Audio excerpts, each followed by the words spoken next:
नमस्कार, जवाब तो देना होगा में आपका स्वागत है। मैं राशिद। अवैध बूचड़खानों पर योगी सरकार की कार्रवाई का फैसला धीरे धीरे यूपी में बड़ा मुद्दा बनता जा रहा है। आज से मीट कारोबारियों की राज्यव्यापी हड़ताल के चलते अकेले लखनऊ में ही तकरीबन 5000 से ज्यादा दुकानें बंद कर दी गई। शहर के टुंडे के कबाब जैसे कई मशहूर नॉनवेज रेस्टोरेंट बंद हो गए। यूपी के दूसरे बड़े शहरों में भी, मसला आप कानपुर ले लीजिए, आगरा ले लीजिए, गाजियाबाद ले लीजिए, कमोबेश इसी तरीके का माहौल है। अवैध बूचड़खानों से शुरू हुई योगी की मुहिम ने अब सियासी रंग भी पकड़ लिया। राजधानी लखनऊ समेत पूरे यूपी में योगी सरकार के इस फैसले के खिलाफ हवा बनाने की कोशिश भी तेज हो गई है। अब इसका क्या होगा, ये मुश्किल सवाल है। जवाब तो देना होगा में आज हम इसी सवाल के साथ खड़े हैं कि आखिर लाइसेंस के नाम पर चिकन मटन का संकट क्यों खड़ा किया गया। हम अपनी बहस में आगे बढ़ेंगे।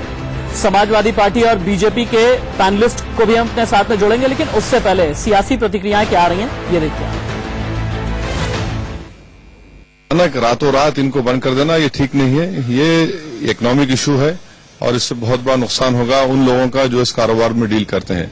या तो गवर्नमेंट अगर इलीगल है तो उसको रेगुलाइज करें, या नहीं तो जो लीगल स्लॉटरर्स हैं उनकी कैपेसिटी बढ़ा दीजिए आप, ताकि इकोनॉमिक डिसरप्शन ना हो। और ये फ्रीडम ऑफ, मेरा फ्रीडम है, मैं क्या खाऊंगा आप कैसे रोक सकते हैं। यही तो हमें बड़ा बढ़िया इनका लगता है, बड़ी मजे की बात ये लोग करते हैं। जब चुनाव थे तो कहा सारे बूचड़खाने बंद होंगे और लोगों में एक किस्म का इसका फायदा लिया और पोलराइजेशन किया। अब जब सरकार में आ गए तो कहने लगे नहीं अवैध बंद होंगे, बाकी वैध चालू रहेंगे। तो वैध जितने चाहो तो माने कि उसी तरह मांस कटता रहेगा, मांस बिकता रहेगा, बल्कि बड़ी बड़ी कंपनियों के बूचड़खाने चलेंगे। केवल लोग ड्रामा कर रहे हैं, तमाशा कर रहे हैं। कोई कैसे परेशानी पड़ जाएगा। तरह तरह का मीट है, कोई आदमी कैसा ही मीट खाए, गाय का ही मीट खाएंगे। देखिए, हमारी डिबेट में जनता के लिए, हमारे व्यूअर के लिए समझना बहुत जरूरी है कि आखिरकार जो अवैध बूचड़खाने बंद हो रहे हैं उसका असर मीट कारोबारियों पर क्या पड़ा है। तो हम आपको ग्राफिक्स के जरिए एक बार समझाते हैं और आपको दिखाते हैं। देखिए, आप अवैध बूचड़खानों पर कार्रवाई के विरोध में मीट कारोबारी एकजुट हो गए हैं, जैसा कि मैं लगातार बता रहा हूं। मीट व्यापारियों के संगठन का राज्यभर में हड़ताल और विरोध प्रदर्शन जारी है और उनका ये कहना है कि अनिश्चितकालीन है। मटन और चिकन के बाद मछली व्यापारी भी अनिश्चितकालीन हड़ताल में शामिल हो गए हैं, जिस वजह से बड़े बड़े रेस्टोरेंट भी बंद हो गए। हड़ताल की वजह से यूपी के तमाम नॉनवेज रेस्टोरेंट बंद हो गए हैं, चाहे लखनऊ हो या फिर मुख्तलिफ इलाके हो, टियर 1 सिटी या टियर 2 सिटी, या फिर अगर छोटे शहर और गांव में भी आप चले जाएं तो असर ये पड़ा है। लेकिन सवाल क्या है, जवाब तो देना होगा का, अब ये आप जानिए। हमारा सवाल पहला, लाइसेंस के नाम पर यूपी में चिकन मटन का संकट क्यों खड़ा किया गया। संकट खड़ा हुआ है तो किसने किया। यूपी के व्यापारियों की राज्यभर में हड़ताल क्या योगी का फैसला बदलवा पाएगी, ये बहुत बड़ा सवाल है। और अगर हड़ताल जारी रही तो क्या यूपी को शाकाहारी होना पड़ेगा, क्या यूपी पूरी तरह से वेजिटेरियन हो जाएगी, यही बड़ा सवाल है। सवाल लेकर के हम चलते हैं अपने पैनलिस्ट के पास। एक बार पैनलिस्ट इंट्रोड्यूस कर दूं। बीजेपी के स्पोक्स पर्सन सैयद जफर इस्लाम मेरे साथ में मौजूद हैं। स्वागत है आपका सैयद जफर इस्लाम। अशोक देव प्रवक्ता हैं आप एसपी के। आप दोनों का ही स्वागत है हमारे इस डिबेट में। मेरा पहला सवाल सैयद जफर इस्लाम साहब आपसे ही होगा। मैं सीधे यही पूछना चाहूंगा आपसे कि आखिरकार वैकल्पिक इंतजाम क्यों नहीं किए गए, और दूसरा ये कि मीट कारोबारियों का अब ये कहना है कि भाई मुख्यमंत्री जो है हमारे साथ में मुलाकात करें और अपना फैसला रोल बैक करें। क्या फैसला रोल बैक होगा। देखिए, सबसे पहले तो राशिद जी ये समझना पड़ेगा कि ये जो मिसअंडरस्टैंडिंग है कि इलीगल को बंद करना है, लीगल जो है वो ऐसे कंटिन्यू करेगा। लेकिन लोग ऐसे गलत फहमियां फैला रहे हैं कि सारी जो शॉप्स है चाहे लीगल हो इलीगल सबको बंद करना पड़ेगा, तो वो गलत है। मैं आपके चैनल के माध्यम से ये बताना चाहता हूं कि सिर्फ इलीगल, अब अगर लाइसेंस ही नहीं है, अगर आपको उसको करने की आपके परमिशन, बेचने की परमिशन नहीं है, या आपको स्लॉटर हाउस चलाने की परमिशन नहीं, तो ये गलत है ना। उसी तरह माइनिंग अगर बिना लाइसेंस के करे तो गलत है। आप लाइसेंस है तो आपको न डरने की जरूरत है, ना कोई आपको अथॉरिटीज कुछ कर सकती है, इसलिए कि आपके पास लाइसेंस है। लेकिन अगर ऐसे में कि लाइसेंस नहीं है तो ये गलत है। फिर लाइसेंस वालों का क्यों लाइसेंस है, ये तो आप डिफरेंशिएटिंग फैक्टर तो है between the license holder and people who are not holding the license. तो इनलीगल कारोबार जो है वो गलत है, लीगली कोई दिक्कत नहीं है। कोई रिस्ट्रिक्शन, अगर लीगल कारोबार में कोई दिक्कत नहीं है। अशोक देव जी, समाजवादी पार्टी के प्रवक्ता भी हमारे साथ मौजूद हैं। अशोक देव जी, फिर आप लोग ऐसे मुद्दे पर सियासी हवा क्यों बना रहा है।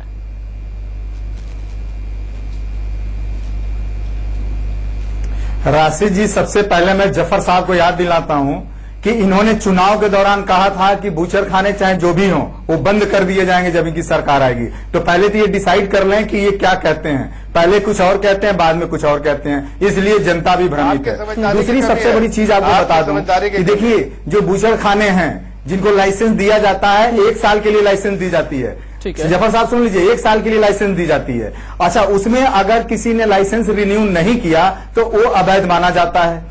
तो हमने समय दिया था, हमारे समय में भी सुप्रीम कोर्ट का और एनजीटी का आया था, आदेश आया था कि तत्काल जो है अवैध बूचड़खाने बंद कर दिए जाएं। तो जितने भी अवैध थे या जिन्होंने अपने लाइसेंस रिन्यूअल नहीं कराए थे उनको मौका दिया गया, समय दिया गया रिन्यूअल के लिए और रिन्यूअल कराए, और जो उसके बाद भी नहीं कर पाए अशोक देव जी, तो मैं ये पूछना चाहता हूँ राशि साहब मेरे पास अशोक देव जी ध्यान से देखिएगा, अगर सामने टीवी लगा हो और मुझे आप सुनिएगा भी।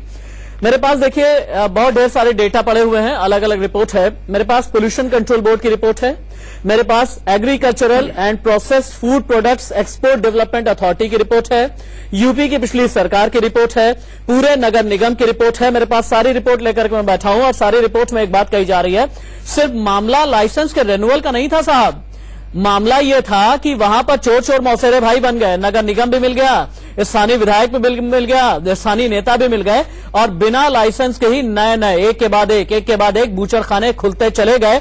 और वो भी इस वजह से क्योंकि इन बूचड़ खानों से वास्ता एक समुदाय विशेष का था और समुदाय विशेष को आपने अपना वोट बैंक समझा और इसीलिए आपने इस तरह से सब कुछ होने दिया, अवैध बूचड़ खाने खुलने दिए। ये मसला है अशोक जी, इसका जवाब दीजिए आप।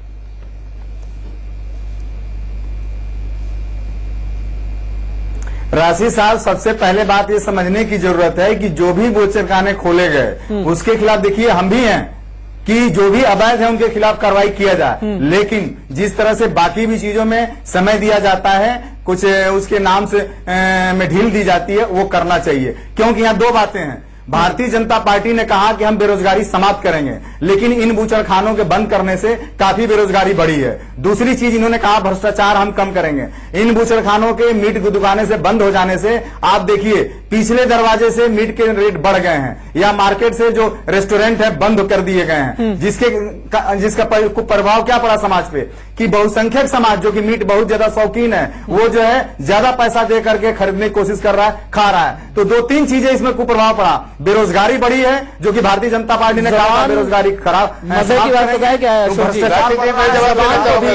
आपने क्या किया, जो चटखारे वाली, जो जायके वाली, हाँ जफर भाई आपके पास आ रहा हूँ, जो जायके वाली जबान होती है अशोक देव जी, आपने भी उसको एक सियासी रंग दे दिया, बहुसंख्यक और अल्पसंख्यक का, और आपने ये भी कह दिया कि बहुसंख्यक जो है वो मीट के जायके का ज्यादा मजा लेते हैं और उन्हें भी ज्यादा पैसे अदा करने पड़ रहे हैं।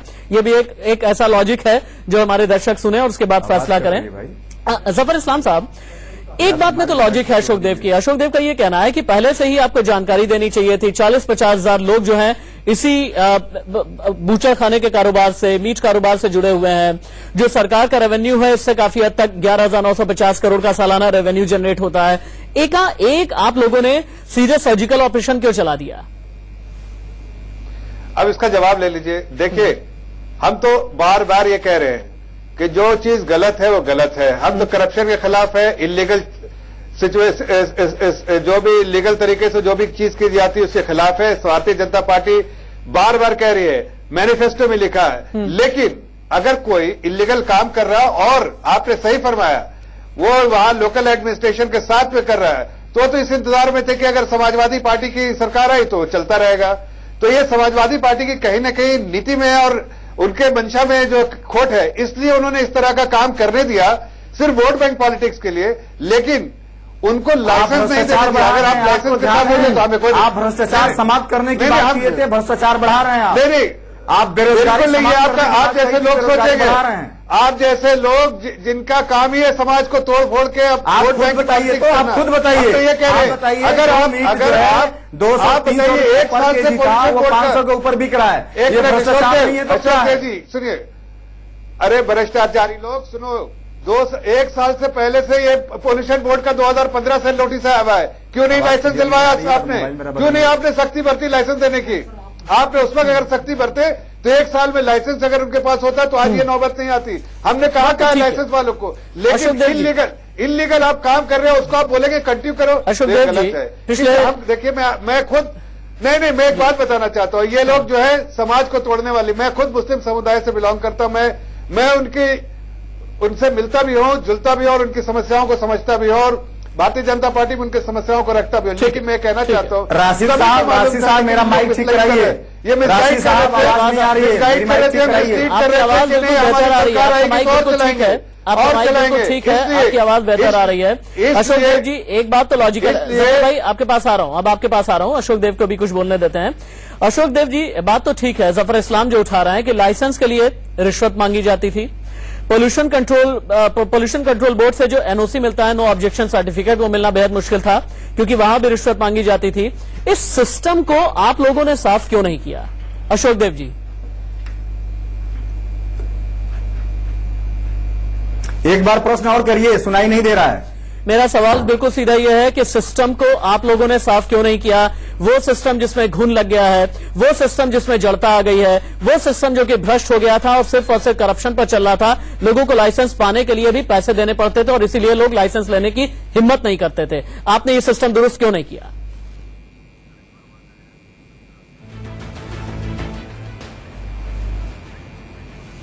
चलिए, अशोक देव तक मेरी आवाज नहीं जा रही है। अशोक जी, मैं आपका ईयरफोन ठीक करवाता हूं। जफर इस्लामी हमारे साथ में मौजूद हैं, वक्त ब्रेक का हो चला है, लेकिन आप कहीं मत जाइएगा। इस वक्त हम जवाब तो देना होगा हमें दोनों ही पार्टियों से, चाहे वो सपा हो चाहे बीजेपी, दोनों से ये सवाल करेंगे कि लाइसेंस के नाम पर इस तरह का संकट आखिरकार यूपी में खड़ा क्यों रहा है। एक ब्रेक।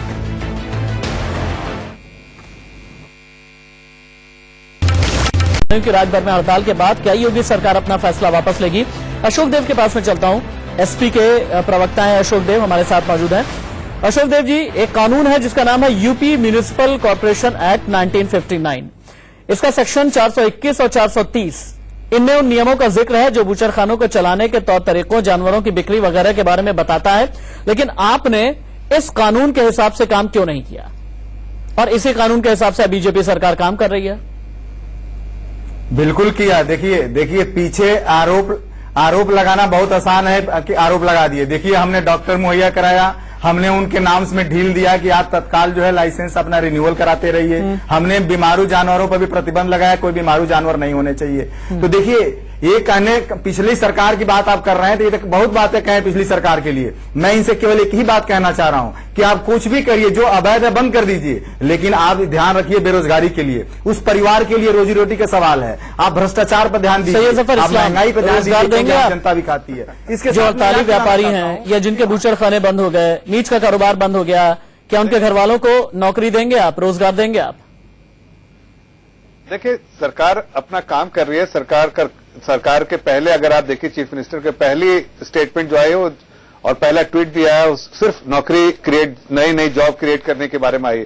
मुद्रा स्कीम है, मुद्रा स्कीम से हम काफी लोग रोजगार देते हैं। सिर्फ अकेले उत्तर प्रदेश में पिछले साल जो है मुद्रा स्कीम से 60 लाख परिवारों को दिया है, उसमें से कई लाख एक और सवाल का जवाब परिवार भी हैं। मुझे डिबेट खत्म करनी है। बहुत संक्षेप में एक बात और पूछना चाहूंगा जफर भाई, एक बहुत संक्षेप में एक बात और पूछना चाहूंगा कि अगर मीट व्यापारियों ने अपनी हड़ताल वापस नहीं ली तो फिर सरकार क्या करेगी? देखिए, सरकार अपना काम कर रही है, जो सरकारी कानून के हिसाब से काम कर रही है। आपने जैसे पहले कहा कि जो कानून उनको फॉलो करना चाहिए, उन्होंने कानून का उल्लंघन किया और आप तो ध्यान गलत तरीके से अवैध काम करने की पूरी छूट की और रिश्वत लेते रहे हमारी सरकार। सैयद जफर इस्लाम आपका और अशोक देव जी आपका। जफर इस्लाम साहब, थोड़ा माफी के साथ आपको रोकना पड़ रहा है मुझे बीच में, चूंकि वक्त खत्म हो गया है इस डिबेट का। अंत में इतना ही कहना चाहूंगा आप दोनों ही मेहमानों का शुक्रिया अदा करते हुए कि जबान के जायके को बहुसंख्यक या अल्पसंख्यक लज्जत से न देखा जाए, उसे इस तरीके से देखना कतई जायज नहीं ठहराया जा सकता। हाँ, मीट कारोबारियों की हड़ताल का ये एक अलग मसला है जिसे सियासत की शक्ल जरूर दे दी गई है। वक्त ब्रेक का हो चला है, कहीं मत जाइए।